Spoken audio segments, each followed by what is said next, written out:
global recipes, global food, and we're going on a world trip. All right. In fact, I just got back from gliding, and I just had my longest flight ever. I was up in the air for 3 hours. For me, that's a great record. So I'm looking forward to eating now. Where are we going to go? Where are we going to eat? Tell us more. Well, Dr. Curnew, you just got off a plane, but we're going to take you on another plane through taking the clinic international on a world tour of healthy recipes. I think we'll try to stay within the 60 minutes, but it's a large world. There's a lot of places to go, so we'll see how fast we can go.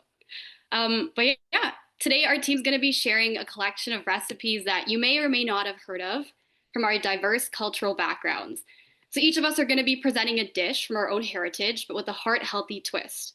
And our hope is that through sharing these recipes with you, we can illustrate how small, thoughtful substitutions like using healthier fats or adding fiber-rich ingredients or reducing sodium can make some familiar traditional meals supportive of heart health without losing the flavor and traditions that we love.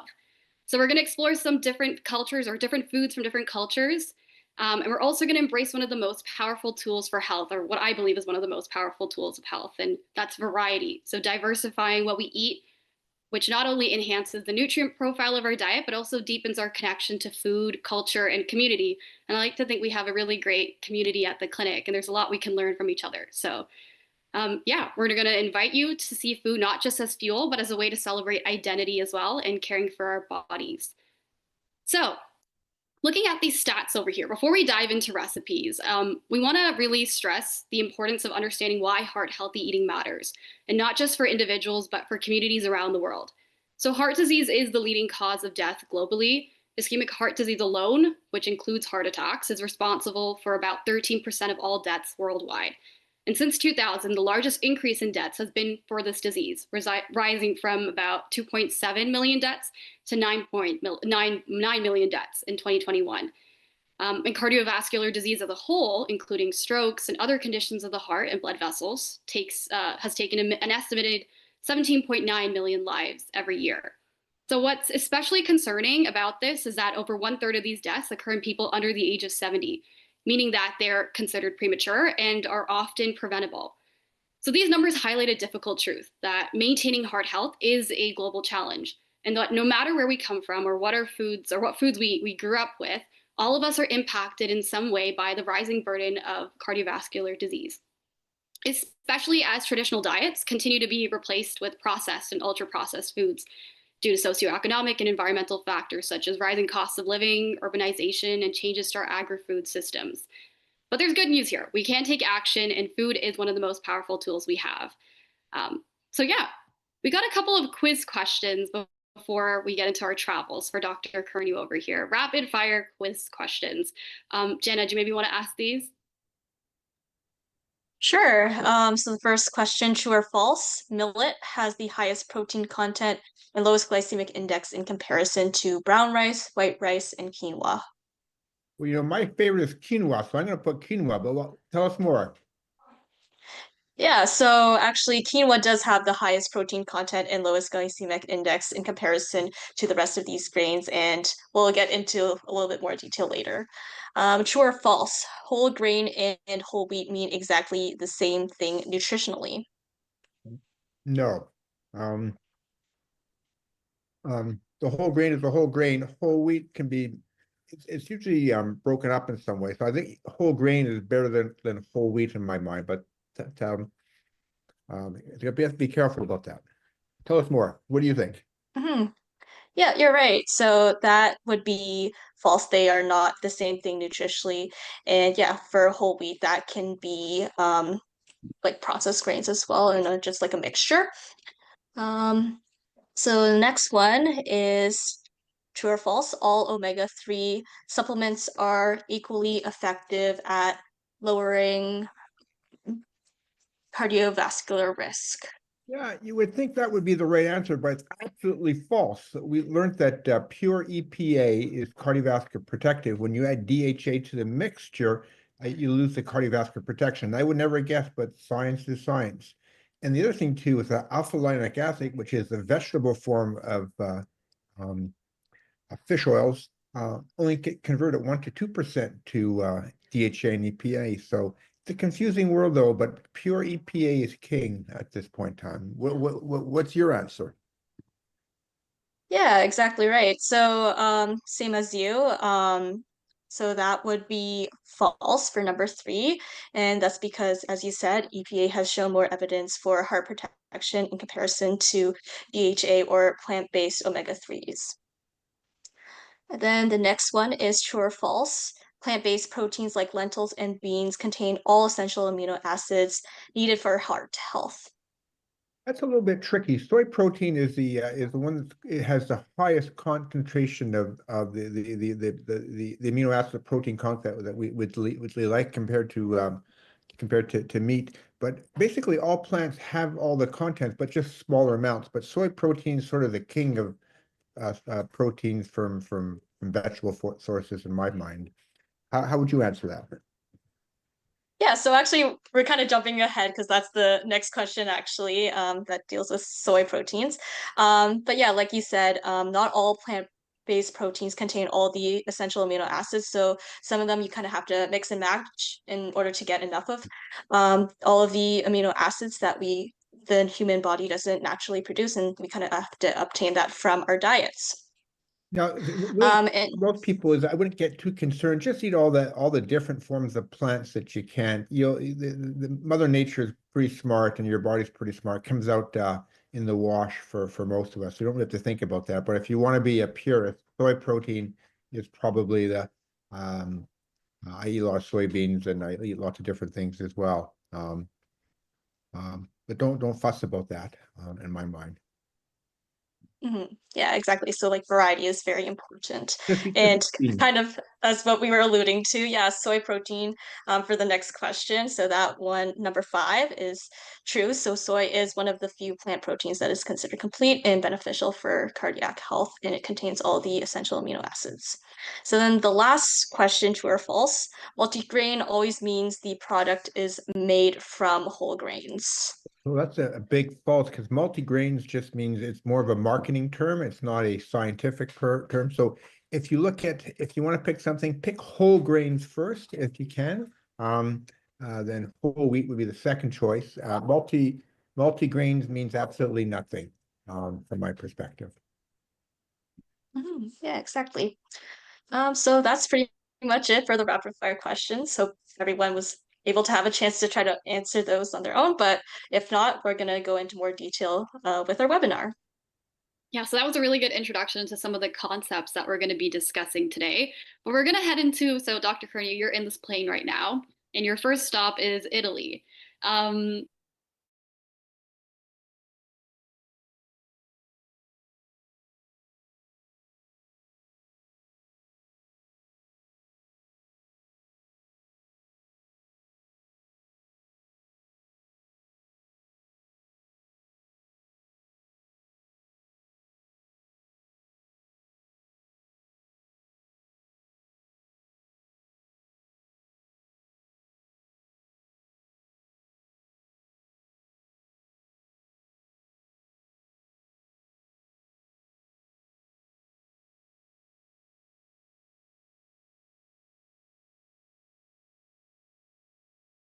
Italy is a fascinating place. People walk a lot in Italy. They could have good food, bad food, and got to be careful. And one of the things is carbohydrates there. I think we're gonna restart the screen sharing in a sec here. Yeah, I think my I remember internet went going off to there. We're back. We're Rome back. many years ago, and I was really struck by the beauty of it and how old and beautiful. And but I was also worried about the food I was eating. So tell us more about the food Yeah, so of Brad, if you can just go to the next slide. Um, what Victoria wanted to share with us today are fettuccine Fridays. For me, when Victoria shared this, I was kind of, how can we make fettuccine healthy? Because for me, that's a very, maybe not the most healthy dish, especially for cardiovascular health. But I just have a story here from Victoria about this recipe that she'd like to share with us. So growing up, my family had a pretty strict rule when it came to food. We ate fresh, balanced, home cooked meals almost every night. However, there was one exception to this rule. Every Friday night after swim practice, exhausted and starving from an evening of endless laps in chlorine-scented air, we'd pile into a car and head straight to our favorite Italian restaurant around the corner. Without fail, we would order the one dish that never made an appearance in our kitchen, fettuccine alfredo. Perhaps it was the way the creamy sauce clung to the pasta or the indulgent mix of butter, parmesan, and the cream that felt like the ultimate reward after a long week. It was rich, heavy, and definitely not something my family would ever have made at home, but that's what made it special. It wasn't just a food, it was a tradition. A way to celebrate the small victories of a week, whether it was shaving off a second of a race time or just surviving another round of early morning practices. So for Victoria, this meal is one that she realized could have some healthy adaptations to. And these days, she's learned to make a lighter version of the dish, which we're going to discuss today, a revised recipe. But you just heard in that little blurb that Victoria shared with us, butter, heavy cream, these are things that you're typically adding, and pasta itself, that you're adding to this dish. They're higher in carbs, saturated fats, which aren't so great for cardiovascular health. So while pasta might be a great thing to indulge in, it might not be so heart healthy. So we're going to dive into how we can make it healthier and explore some of those substitutes right now. So on the next slide, I just added two alternatives. The first is whole grain pasta. We just had a discussion about what whole grains are. So one of the first changes that you can make to pasta itself is actually changing the pasta. So looking for 100% whole grain pasta. That's something that you look for in all wheat products that you're purchasing. If they say 100% whole grain, we're looking at the ingredients list on the back of the product to make sure that it's actually whole grain and that there's not other wheat products that are used. So a typical serving of pasta, about 1 cup cooked, has about 35 to 45 grams of carbohydrates, which can spike your blood sugar if it's not balanced with fiber, protein, or healthy fats. Additionally, the glycemic index of pasta is pretty moderate, but the glycemic load, which accounts for portion size, is high, especially when large servings are eaten. And I don't know about anyone else listening here, but if I'm eating a plate of pasta, I'm probably not eating one. You might eat a little bit more because it's not as filling, as we'll get into why. So the first step is to look for 100% whole grain pastas that you can see on the screen here. Even if it's labeled with semolina or durum wheat is usually the typical, is what you'll see most pastas are made with. It's usually made from refined wheat, so it can lack fiber. Later on, we're going to get into why exactly what's stripped off of the grain, but you're left with this like starchy endosperm, the bran which contains most of the insoluble fibers that slow glucose absorption are removed. So really you're looking for the whole durum wheat on the back of the package and its ingredients. So compared to a regular pasta, which is about a 2-ounce dry serving, typically has about 2 grams of fiber. A whole grain pasta like the one shown here, if you can see, has about 6 to 7 grams, so about 3 to 4 times more fiber than regular pasta. So this extra fiber, like we've discussed, has been shown to, it can help lower LDL or your bad cholesterol, improve digestion, regulate blood sugar levels. And yeah, on the next slide though, is probably what I would consider a better option. And that is a legume-based pasta. So here I found this brand. It's a Canadian brand that you can actually purchase at most grocery stores. It actually also ships free to your house online, but it's a chickpea-based pasta. So it's got 2 ingredients, organic chickpeas and yellow peas. So this is it's an even better step, a step further to making your option for a pasta healthier. So it's, as you can see on this label, the 85 grams serving provides about 5 grams of fiber. We've discussed what fiber can help with in terms of cardiovascular health, but it's also got about 20 grams of protein compared to 11 grams in the previous whole grain option. And higher protein content obviously can help promote satiety and also help with muscle maintenance through a plant-based protein. And there's also 800 milligrams of potassium. Potassium is essential for heart health. We've talked about this in a couple of our videos already, our webinars, but it helps counteract the effects of sodium, which most of us are actually over-consuming. And this can help with managing your blood pressure. And from this pasta serving, you get about 24% of your daily diet from this pasta. So I did put a price over here. So while a typical box would cost about $5.99, I would say this is something you could view as an investment to support long-term health. It offers both nutritional value and versatility compared to the refined pasta. And it delivers more fiber and protein that's going to help with keeping you less hungry and also getting more for your money in the long term. And chickpea, I mean, Dr. Curnew, have you ever tried a legume-based pasta before? One of the things that I like to do is I add konjac noodles sometimes. So konjac noodles are basically um, very low calorie. They're from roots, and but they have a fair amount of gas production. So I just mix it in. I haven't tried this already. We use a lot of whole wheat pasta, but this is a better choice. I'm going to switch. Is Yeah, this And available in definitely. retail, also, Angela? also linguine pasta. I'm sorry. What am I thinking of? The vegetable pastas there. What am I talking about? What's the word I'm thinking of? Take vegetables, you put it through a Oh, like zucchini, like adding, doing yeah, that. exactly. Yeah, just yeah, perfect. Yeah, Perfect. Is this in there's a lot retail, of, Angela? Sorry, quickly. Do you know if this is yeah, available? yeah, it's available retail. And Gotcha, gotcha. I don't know if it's available at like, I mean, it says it's available at like Loblaws, for example, but Hmm. they do ship free, so that helps in this climate.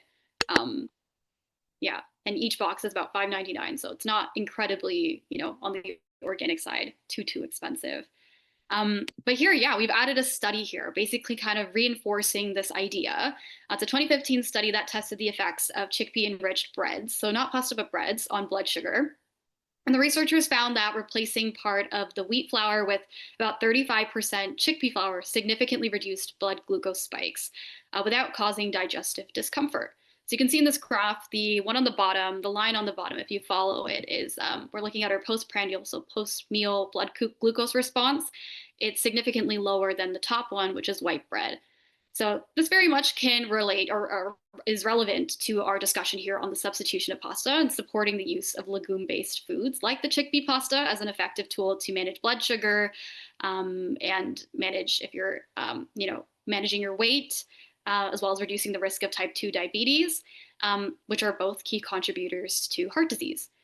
Um, so yeah, this is kind of just the base of our pasta. But I think this discussion on dairy intake, we talked about the butter and the heavy cream. These are the things really that if you're going to opt for something like this fettuccine Alfredo, you really want to be substituting. So it's really what's going to determine how healthy we can make this dish. So in this study, researchers followed nearly 2,000 people with stable heart disease for about 14 years or stable angina, to explore how different types of dairy relate to heart events and mortality.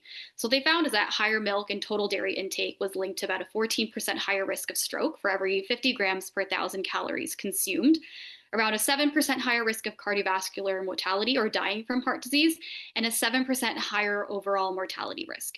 Butter intake was associated with a 10% higher risk of heart attack and a 10% higher risk of all-cause mortality for every 5 grams per 1,000 calories. They did find that cheese had a possible protective effect, linked to an 8% lower risk of heart attack for every additional 10 grams per 1,000 calories. But we're going to get into the cheese debate in a minute because there's a lot of data that does show that cheese can have positive effects on uh, cardiometabolic risk, but there is a conversation to be had about the saturated fat content in different types of cheese. So one thing to note in this study is that dairy, obviously, it's not one size fits all, and it's important. It is an important element of many diets. However, the study kind of reinforces that different dairy products have different effects on heart health.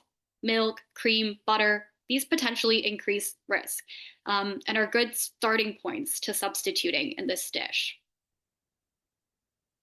And on the next slide, we kind of just explain how full fat milk, so these full fat butter, cream, they're rich in saturated fats, which we know can raise LDL, bad cholesterol levels. And an LDL or an elevated LDL is a major contributor to atherosclerosis or the plaque buildup in arteries, which increases the risk of heart attacks and strokes. So by increasing LDL, it can also impair the function of HDL or good cholesterol by affecting that LDL to HDL ratio.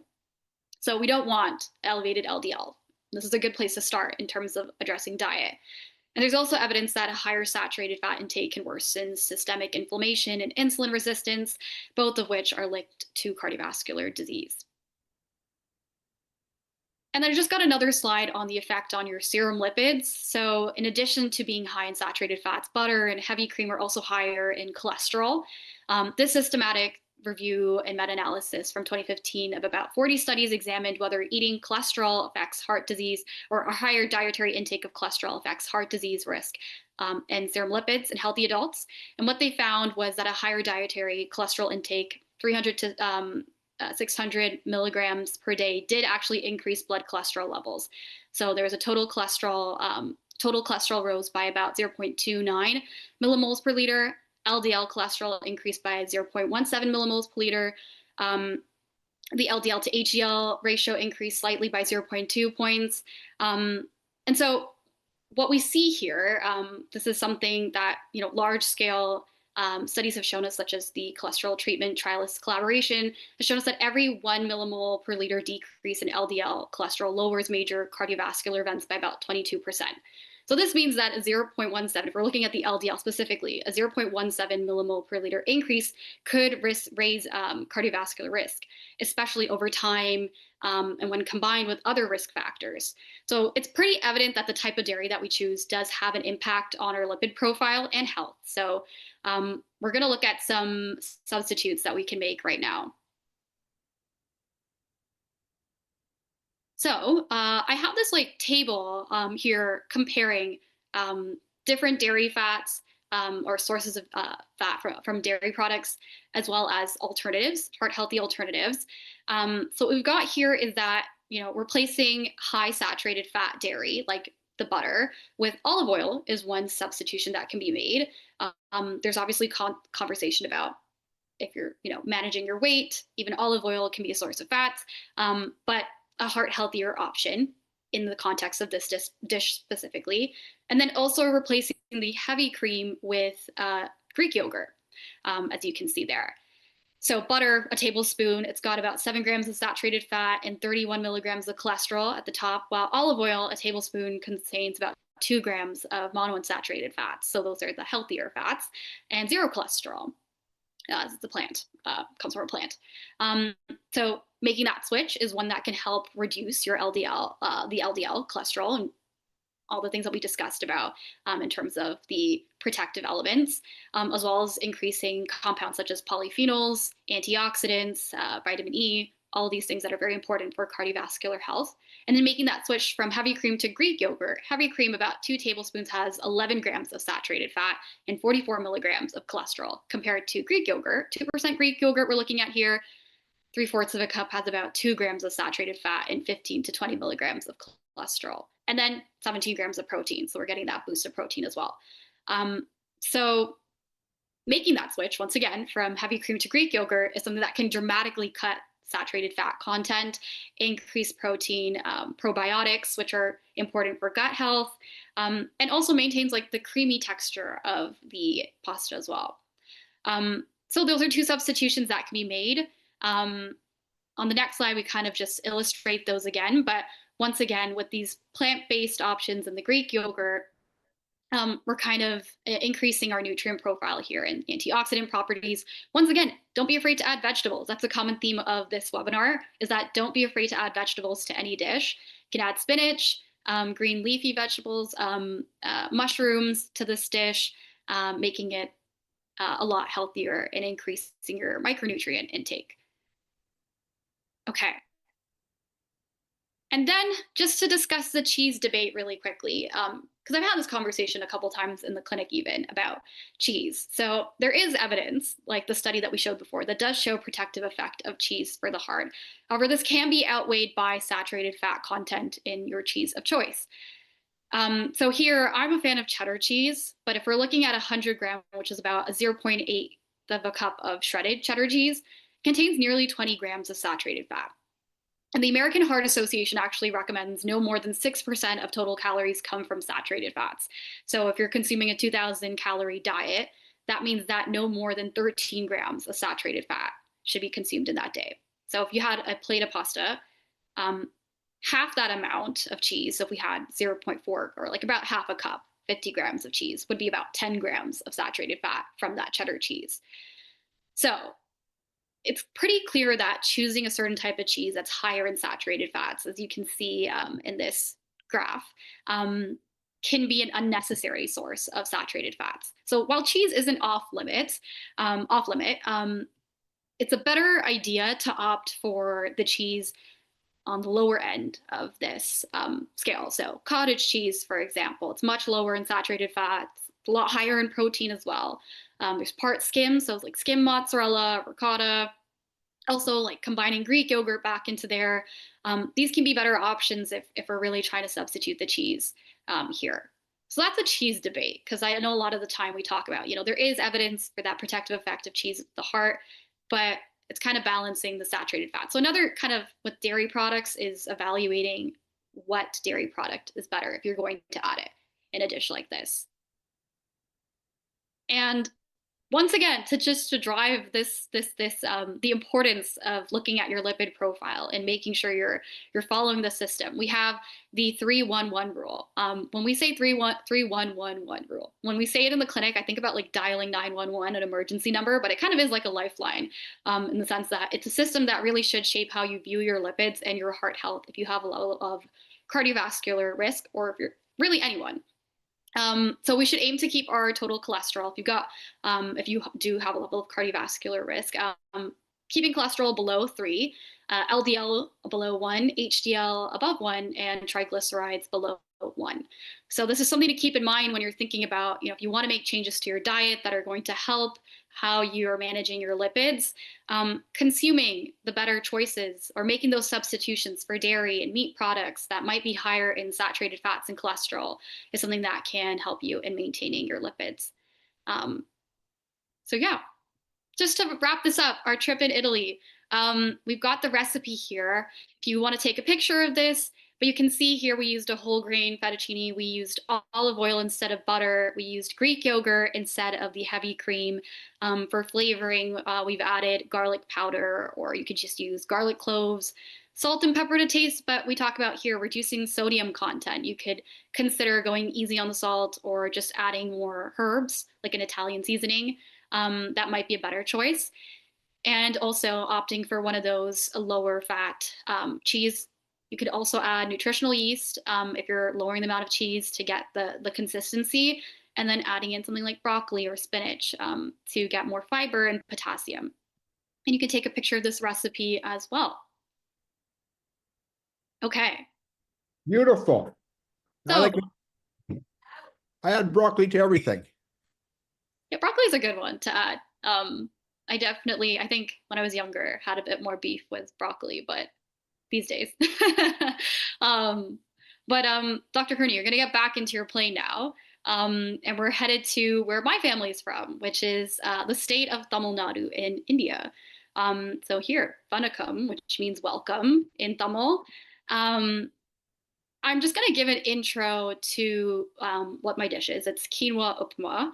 Upma is a healthier, it's a healthy staple dish that's eaten in the southern region of India. And it's one that I didn't like so much growing up. My mom would make it quite often, and I would always, I didn't really like it because well, I'll get into what the flour is used, but it's got a taste that I didn't like growing up. So this dish is my take on it. It's also my grandma's take on it too. So it's got a little bit of importance to me. But on the next slide, though, I personally think that understanding the historical content of traditional diets and dishes is really important because it gives us insight into how social, economic, and environmental factors have previously and continue to shape what people eat across the world.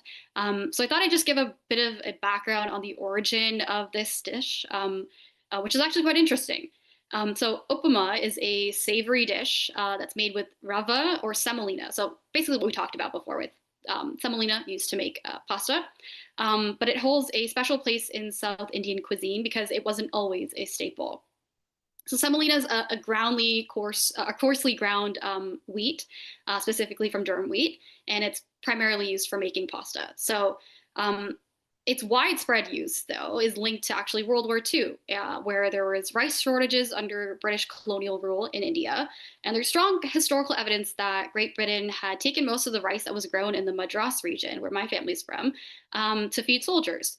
And to address this shortage, they'd started to import rice from Burma. But after the Japanese invaded Burma, rice exports were cut off to India, which worsened those shortages. So there was little availability of rice, and rice was a staple component of the South Indian diet. And so southern India faced a famine in terms of traditionally consumed foods like idli, which relied on rice. Idli is it's like a rice kind of cake thing. But with rice rationed, wheat products were actually promoted, and they were brought from the northern region of India to the southern region. And it wasn't the dominant, where rice was actually the dominant grain in South India. So the British solution was to convince South Indians to consume wheat, which could be brought from Punjab. And but it was time consuming to make things like bread-based items that were consumed in the north, compared to just boiling rice and cooking rice really quickly. So the solution was a form of wheat that could cook like rice, and that solution was semolina. So this shift led to the creative adaptation of wheat-based dishes, and that's where upma was born. And it was flavored with local spices like mustard seeds, curry leaves, and chilies. And I've just put a picture here, but the pivotal moment in its popularity was when MTR, a famous Bangalore-based restaurant, Bangalore is a city in South India, they basically responded to the shortages by innovating and elevating dishes made from semolina, such as making upma or making a rava idli. And this helped to normalize and popularize the recipes. Okay, that was a long bit of the story of the origin of it, but it's interesting to kind of understand where, a dish that I consume or many South Indians consume on a daily or a regular basis as part of breakfast or lunch tiffins actually comes from, a not so great history, which is interesting. And on the next slide is my story or my connection to the dish. So my grandma she passed away earlier this year, but she was my partner in crime when it came to anything healthy eating cooking club. So every time we would prepare for a webinar or a clinic event, I'd always run to my grandma and brainstorm a dish that we could work on, or how to grow microgreens, for example. So she was very much involved in everything that we did here. And quinoa upma was one of the dishes that we had experimented on together. So you can see in this video, her hands are in it. But if you could hear the audio in this, it's usually just me trying to check, should I do this, should I do that? But she was an agricultural teacher, very fluent in cooking. She taught individuals in a farm school how to cook. So she was great. So and she lived a very incredibly healthy life until her death. So I hope it's her passion and enthusiasm for health and well-being that's shown in this dish, which is really, this recipe is hers. So I shouldn't say it's mine. But I hope that can inspire others to kind of get on their health journey as well. So yeah, we've got ingredients for this dish. For the main kind of component, we have the quinoa, about a cup, and then 2 cups of water. You always double the amount of water that you put for a cup of quinoa. I put a couple of the vegetables that we included here, but you can obviously diversify these. And then I'm going to get into a bit of what tempering means. And tempering is used in different cultures to kind of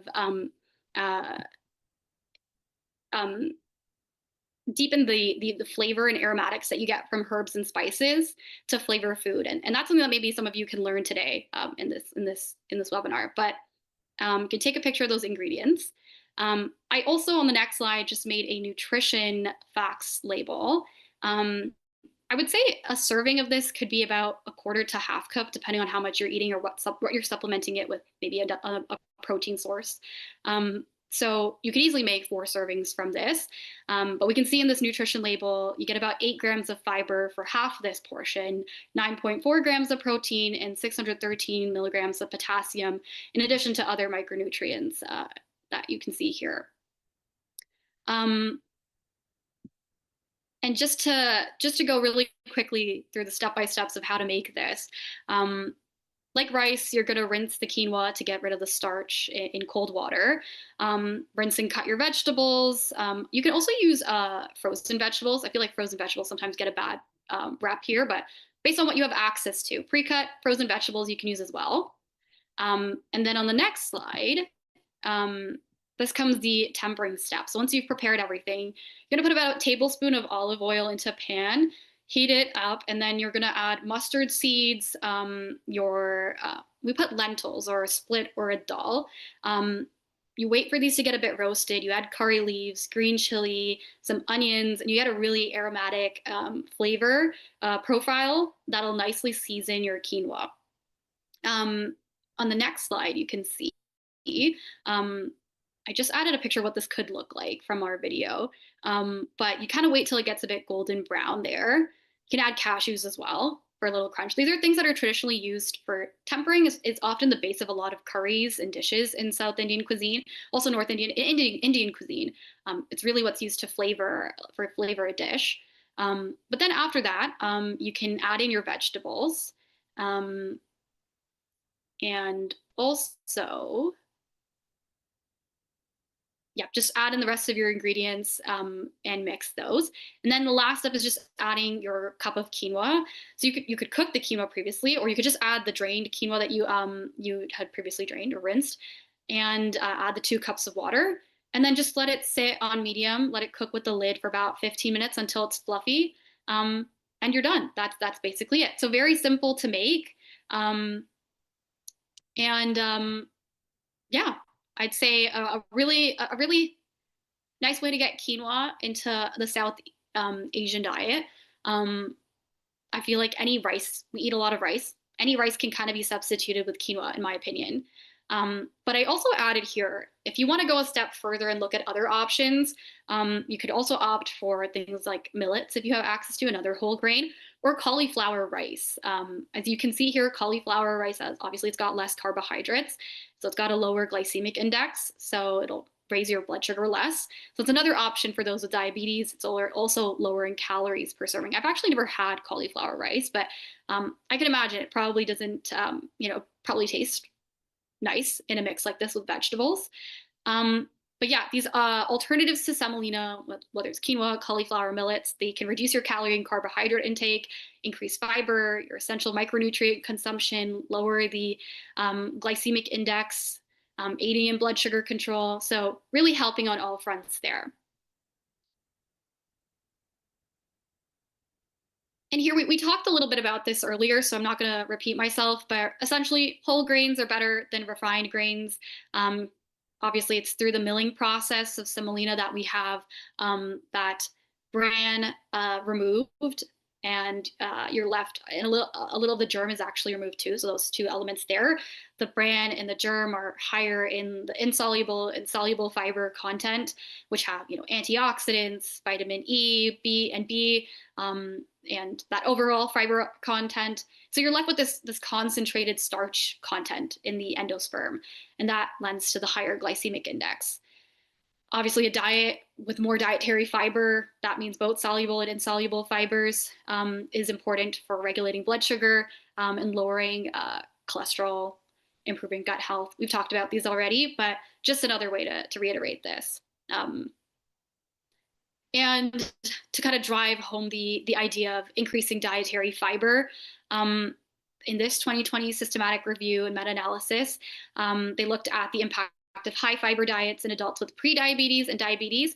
And researchers found that increasing fiber intake by 15 grams a day, or reaching a total of 35 grams a day, can actually improve blood sugar control. They found a reduction in A1C of about, on average, 2 millimoles per liter, for fasting glucose by 0.56. And also it lowered key cardiometabolic risk factors such as LDL by 0.17, triglycerides by 0.16 millimoles per liter, and body weight by 0.56 kilograms. There's also, they looked at prospective cohort studies here too as well, and also found that those who consumed 35 grams of fiber a day had 14 fewer deaths per 1,000 people, or there were 14 fewer deaths per 1,000 people over 9 years, compared to those consuming 19 grams of fiber a day. So we talked a little bit about why fiber is important, but I've just put the DRI here for the recommended daily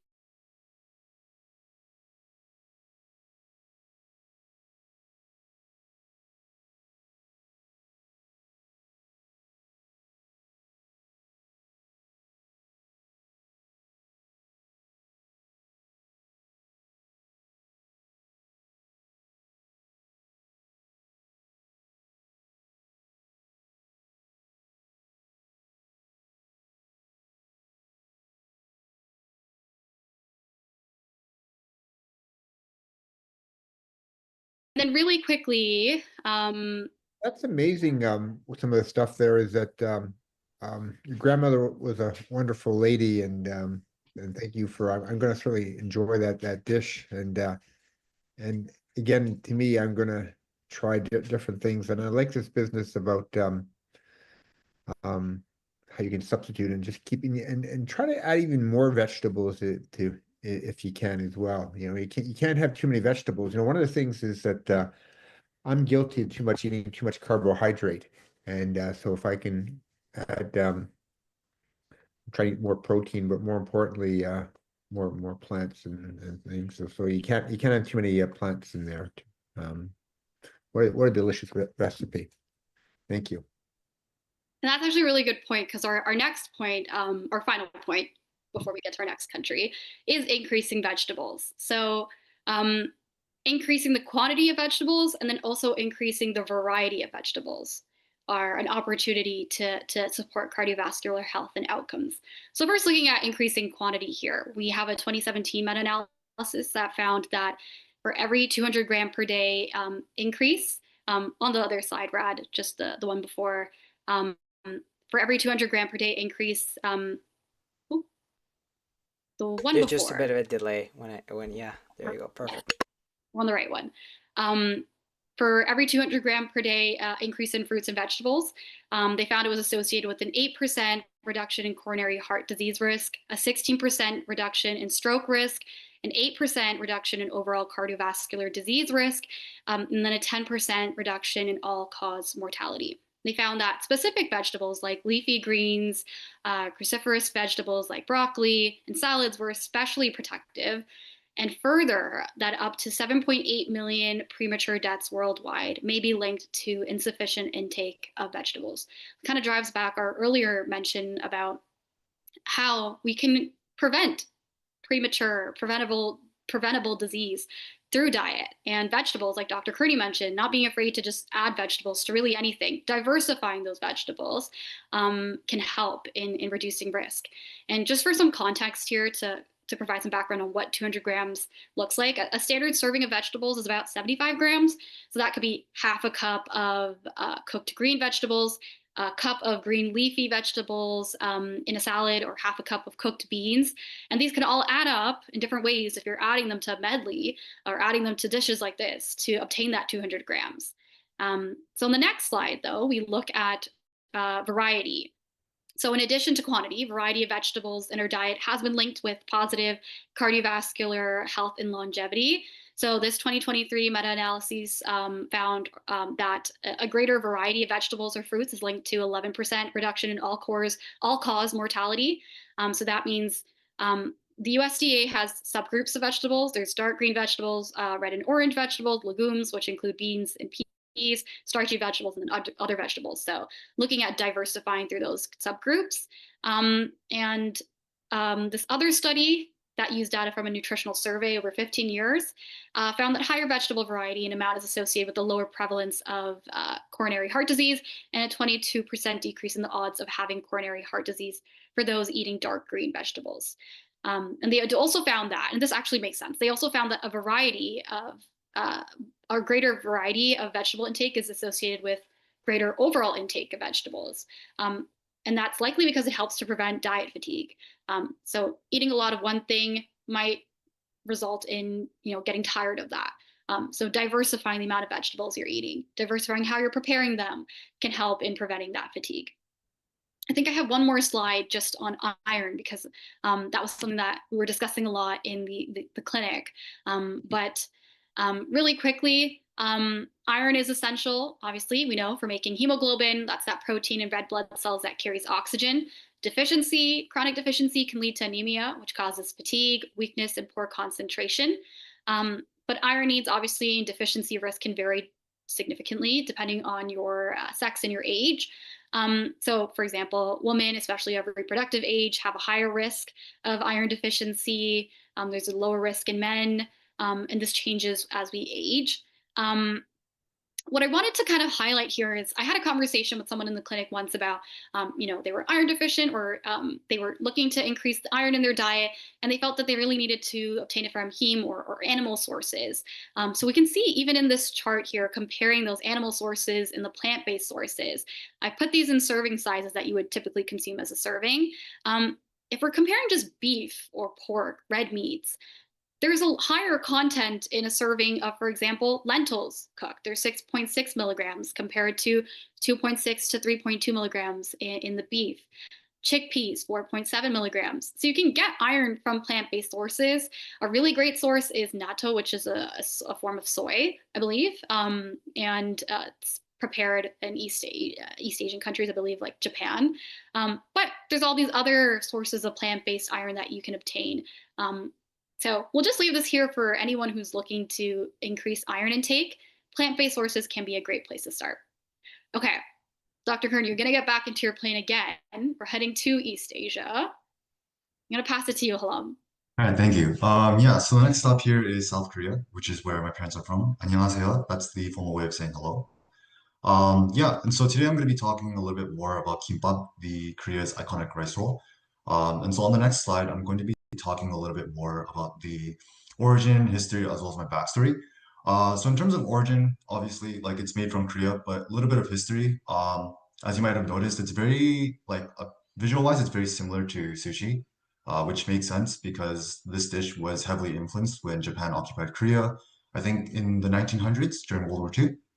But just to get into a little bit of the terminology here, the kim here means seaweed, and then the pap means rice, and so that's where you get the whole dish from. Seaweed plus rice, and you get that seaweed roll. In terms of my story, so back in elementary school, a lot of my peers they ate Lunchables, and me being one of the very few Asian students, like I really want to fit in and also buy that. But my mom insisted that I just stick with kimbap. And so because of that, I didn't think I'd make many friends. But surprisingly, because it was so unique at the time, that's how I made friends through that one dish. But yeah, and then on to the next slide. Um, yeah, so I just listed out some ingredients here. So I'll just go through that really quickly. So for about 3 servings, you can use like 2 cups of white rice. But as we kind of iterated like throughout the previous slides, I would opt for brown or multigrain rice just because brown rice is a lot healthier than white rice, which I'll get into in the later slides. You could add a tablespoon of sesame oil. This one's pretty customary, just so it's easier to slice. You could also add like half a teaspoon of salt, but again, that's optional, again, just for health benefits. And then the one that's the most common, we use 2 cans of drained tuna. And then we also use some mayonnaise, but again, for the sake of health, I do opt for avocado as like a substitute instead of mayonnaise, just to again be healthy. We could also add 1 carrot, but you'd have to peel it and julienne it first, and then you could add 3 eggs. It's also common to add strips of radish, more specifically pickled radish, but again, that's also optional. And then you could also add more vegetables. Again, you really can't go wrong with adding more vegetables. But on to the next slide, where I'll begin to explain how to make the actual dish.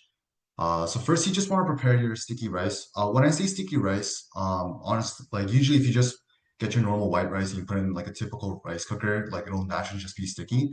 You don't have to add any other sticky ingredients to it. And then from there, you just have to julienne your vegetables and then prepare your protein. Again, you could add tuna or eggs. But the one thing to keep in mind here with kimbap is it's very, I guess, versatile, or I guess very flexible. It's very like customizable. You can add any ingredients you want to it. There's no fixed like one ingredient. And then the next step is to lay the rice on top of the seaweed paper. And then what you want to do after that is add the remaining ingredients on top of the rice. And then from there, you'd want to roll the the seaweed paper forward. And then from there, you just brush your sesame oil and then you slice it. And then on the next slide, where we begin to talk about the health benefits. So tuna is like a good source of an amino acid called taurine, which has been suggested that this specific amino acid is helpful for protecting against heart disease. As well, it's also a good source of vitamins and minerals. For example, it also contains vitamin B3, which supports the nervous system and the skin. It's also low in fats. More specifically, it's like 1 gram of fat per 100 grams of edible portion of tuna. So with that being said, it's also really ideal for weight loss. And then when we look at the vegetables aspect, the two most common vegetables that's used for kimbap are carrots and cucumbers. So when we look into that, both vegetables contain antioxidants and vitamins that promote healthy skin. More specifically for the carrots, you have beta carotene, which helps protect the skin from sun damage. Cucumbers, which helps soothe and moisturize. And then with that being said, they also help fight inflammation and support the immune system. And then this is what I was referring back to earlier. But when we look at the health benefits of brown rice, they're very high in manganese, which is very vital and important for bone development, as well as healing wounds. As well, brown rice is not a refined grain like white rice is, which lacks like the fiber and nutrients that brown rice contains. So as a result, brown rice was identified to be associated with a lower risk of weight gain or obesity. Last but not least, it's also a better choice compared to white rice for those that are diabetic because it does have that lower glycemic index. The white rice meaning that it's digested slower and has a less of an impact on your blood sugars. And really for this slide, yeah. Yeah, I was just going to jump back in here. Maybe Dr. Curnew, you could talk a little bit about this because this is a page out of your book, 30 Days to Healthier You. But fats and fish, Salam, you mentioned. I have to make kimbap, by the way. I've never made it before. I've actually never had it, but it sounds very good. But you mentioned fish and adding tuna. When I took a look at Dr. Curnew's book, we talked a little bit about omega-3 fatty acids before, like EPA in our trivia. But EPA can help lower triglycerides, a type of fat or lipid in your body that's linked to cardiovascular risk. So when we look at different types of fish from Dr. Curnew's list over here, actually, if we're considering EPA, Atlantic salmon, a farmed fish compared to the wild, or herring could be better options for getting those healthier polyunsaturated fats or the omega-3 fatty acids. So that could be something to consider, Halam, right? Replacing the tuna with salmon. But we did want to mention here that if you do have elevated triglycerides, purified EPA, as Dr. Curnew mentioned before, in the form of icosapent ethyl or Vasipa, has been shown through strong evidence in trials like the REDUCE-IT trial to be associated with a reduced risk of MACE or major adverse cardiovascular events, about 25%. So for those with elevated triglycerides or cardiovascular risk, the fish oils, so we can see here like salmon oil, it's got a higher amount of EPA, but it's got a higher content of DHA. And DHA does kind of counter the impact of EPA. So purified EPA is the better option and something to discuss with your healthcare provider if you are at risk. I don't know if you want to add anything to that, Dr. Curnew. I think you summarized it quite nicely. So I was surprised to learn that farmed Atlantic. Sorry, I think I'm watching the hockey game in the background over there, and so basically Atlantic farmed salmon has a high source of EPA compared to salmon. And the CEPA, pure EPA, that's the only commercial one available in Canada at this point in time. So if you're taking over-the-counter fish oil capsules, you're getting you're wasting your money basically when it comes to cardiovascular health. Now we think DHA is important for brain health and eye health as well. So what I try to use a lot of salmon at this point in time. I was just at the store and I bought 10 cans of sardines packed in tomato sauce. So I think, I'm trying to eat quite a bit of the fatty fish. And this recipe looks delicious, so I'm going to certainly try that. And I like this idea about I wish you can get a lot of these products with brown rice. It's hard to do. Wow. And I think they're cheering salmon or the Maple Leafs. I'm not sure. We'll see. Tell us more. Okay, I think that kind of ends our trip in Korea. So we're gonna head to Jana. Tell us where you're going, where Dr. Curnew's going. Yeah, so our final stop will be in Hong Kong. So that's where my parents are from, and Lei Ho is how you say hello in Cantonese. And actually, Hong Kong in Cantonese, the way that it's translated in English, it means fragrant harbor. So that's why I put fragrant harbor there. So yeah, we can move on to the next slide. So the dish that I chose today was congee, also known as tok in Cantonese, and it's known as a rice porridge. And a lot of Asian countries have their own version of congee, but it's believed that it was first originated from China in during the Zhou dynasty in about 1000 BC or so. And this was a dish that I chose because this is something that I grew up with, and it was something very familiar to me. You could always kind of smell it from the kitchen when my mom was making it. And she would make it for sometimes breakfast, but usually it was kind of like a side dish for our main meals. And it was also a dish that she would make whenever we were sick. And so it was very warm and comforting, easy to digest. And it was actually the first meal that I ate when I went to Hong Kong last summer. And also on the little TV, you can see there that congee was actually the dish that Mushu in Mulan was feeding to her. And he decided to put eggs and bacon. I don't think that's very traditional, but congee is highly customizable, so you can add whatever you want. They sometimes do add like century egg or meats, fish, or other pickled vegetables. Sometimes instead of rice, even they use like barley, sorghum, millet, and so yeah, there's the possibilities are endless with congee. So we can move on to the next slide. So yeah, as I kind of mentioned this already, sorry. But yeah, we can probably move on to the next one.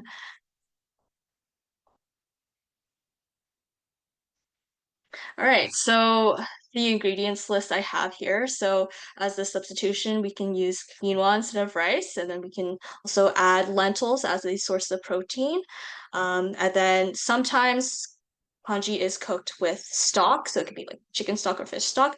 But as a substitute, we can just use water or stock that doesn't have any salt added to it, so that we can control our sodium intake ourselves. And then just as aromatics, we can add some garlic, some ginger. And then in terms of adding some more vegetables, adding more fiber, having mushrooms and bok choy or any leafy green vegetable really. And then as another source of protein, having tofu. And then just as a garnish for flavor, just having some green onions on top, some white or black pepper. Honestly, I think white pepper is more common for congee, in Hong Kong at least. And then yeah, salt and soy sauce to taste, but of course trying our best to minimize this. And then drizzle of sesame oil just for that aroma. One thing I should mention is instead of salt, you can use potassium chloride. It's a salt substitute. As Jenna was telling us, is that potassium is good, sodium is bad, and so lots of vegetables, leafy vegetables, have high potassium content. But traditional, potassium chloride is something you should look into. It's been shown in a Chinese study that replacing that from salt actually decreases stroke and cardiovascular disease by I think about 15 to 20%. But let's get back to the congee here. Yeah, that's a great idea to add potassium chloride instead. Yeah, so in terms of the steps to make it, so you can go ahead and saute your aromatics in a little bit of maybe like the sesame oil. So adding in your grated ginger and garlic. And then after that, adding in your quinoa or whatever grain that you choose, and then adding the liquid to it. And then what you want to do is bring it to a boil. And then once it reaches the boil, bring it down to a simmer, and then cook that for around 20 to 30 minutes. And then after that, add in your vegetables and tofu so that they don't become overcooked.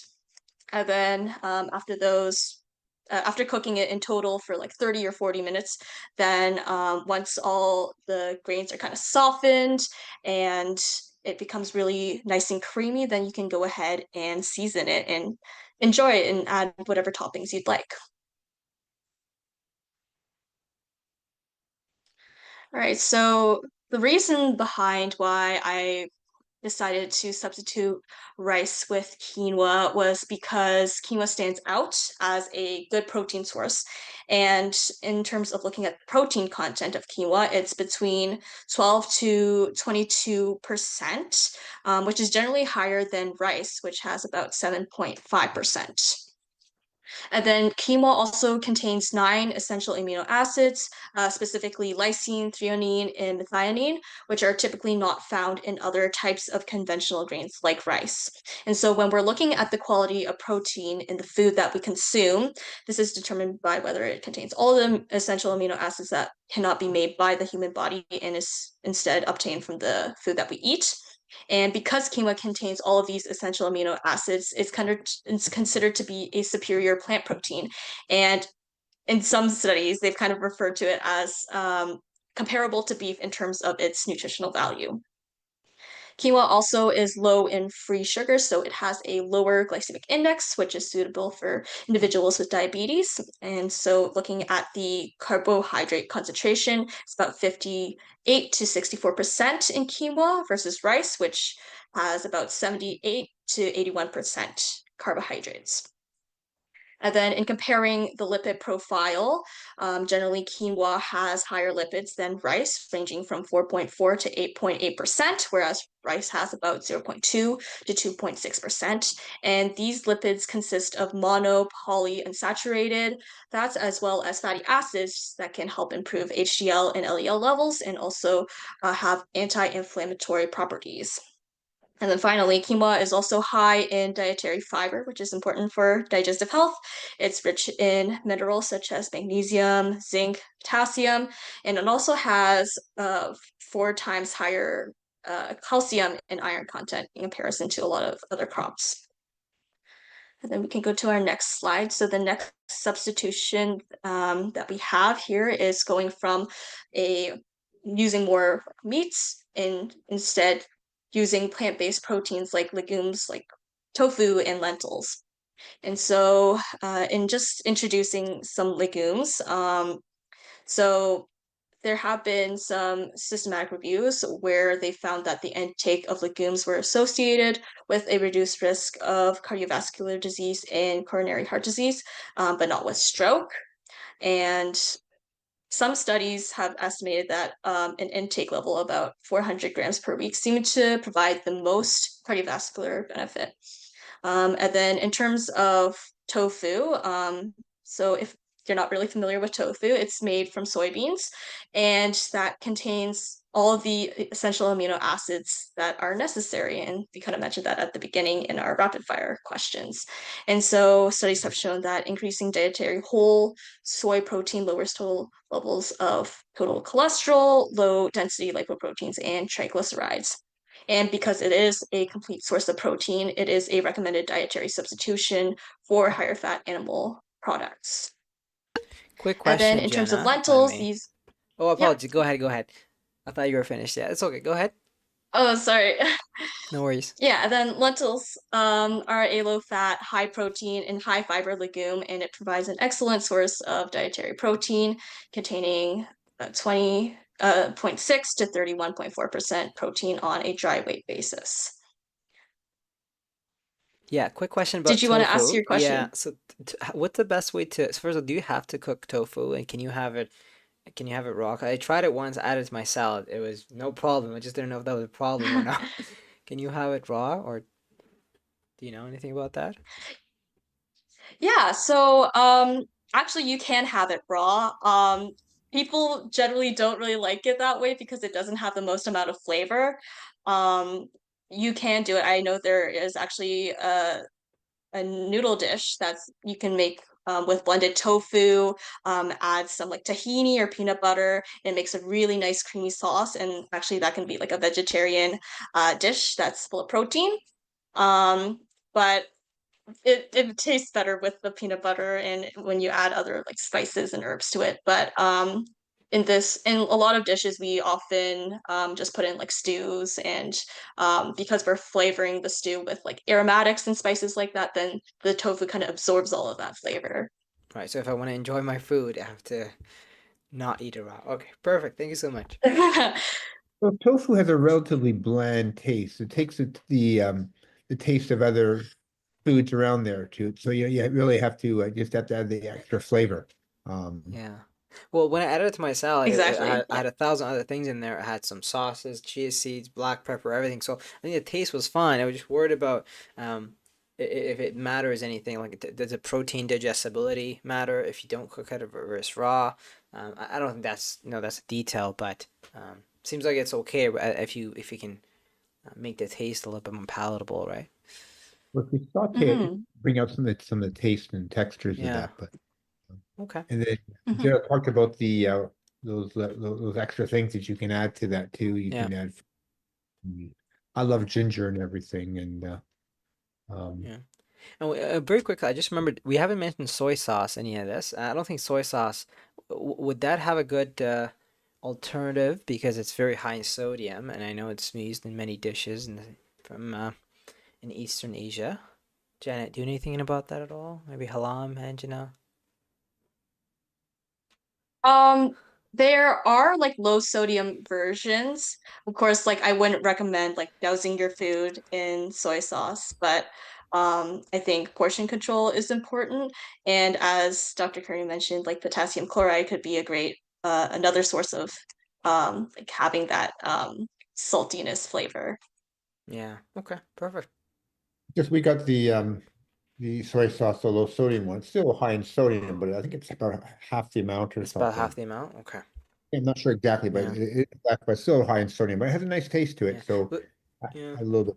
Because I know when I was trying to learn how to make some broccoli, that was part of it was a fundamental part of the recipe, and so I was trying to say this needs an alternative, or otherwise I just have to find a new recipe that doesn't have.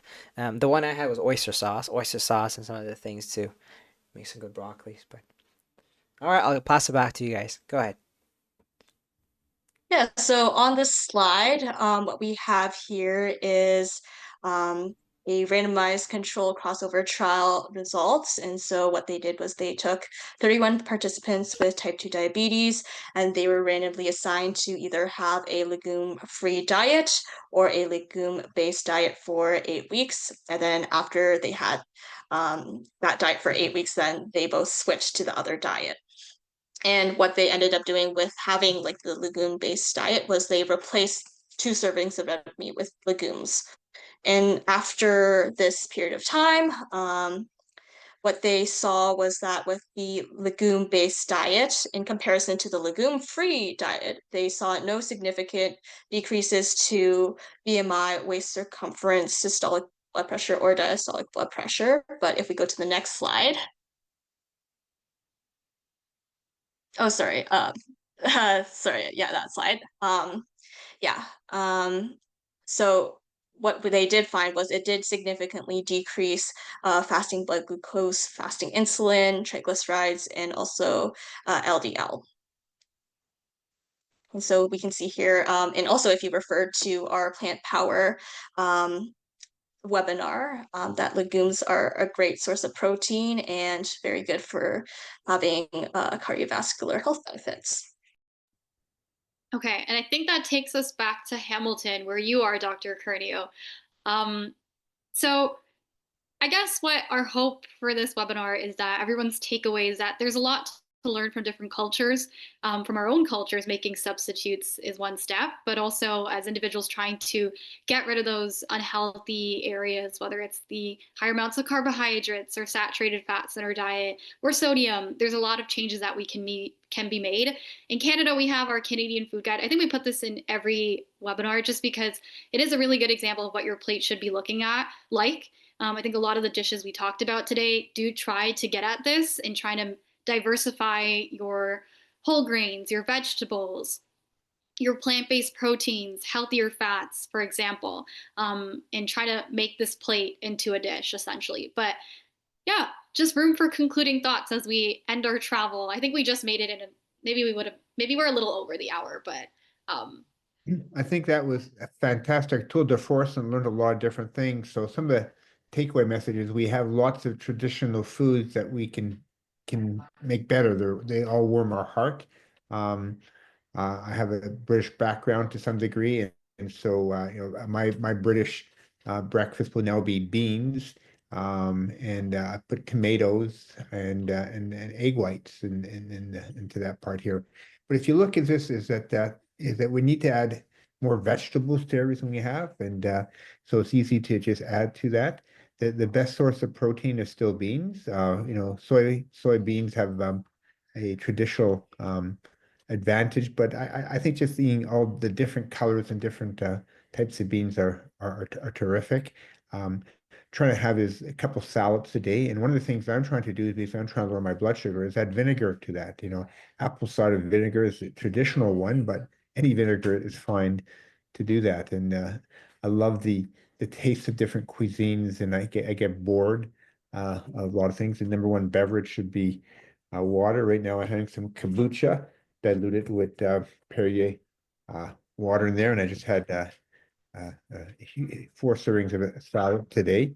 And all these foods I want to try at this point in time. And one of the things for me is that with carbohydrates, bread. I love bread, and I wish my bread should be outlawed from my diet. I only eat whole wheat bread, but I think it's just really challenging at this point in time to be healthier.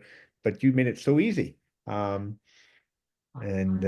any thoughts from anybody else? I think we have to have more of these foods and things of that nature, and pack on the vegetables, pack on the beans, and just make the substitutions. And you showed that elegantly. And thank you so much for everything, everybody. Any final thoughts for anybody? Rad, what are you gonna have? What are you gonna have for breakfast tomorrow? Oatmeal. That's what I'm doing. Oatmeal is the breakfast to have. Sometimes bagels, but bagels probably not a good idea, I think.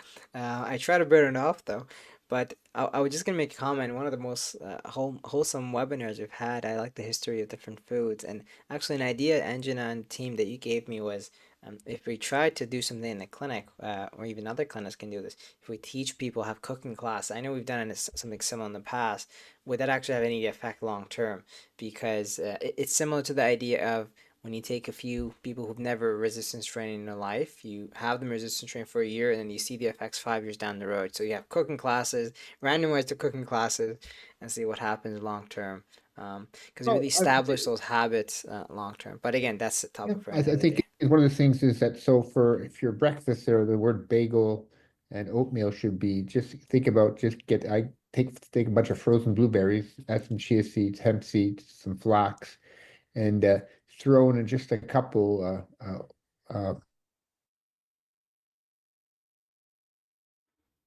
Oops, we're out again.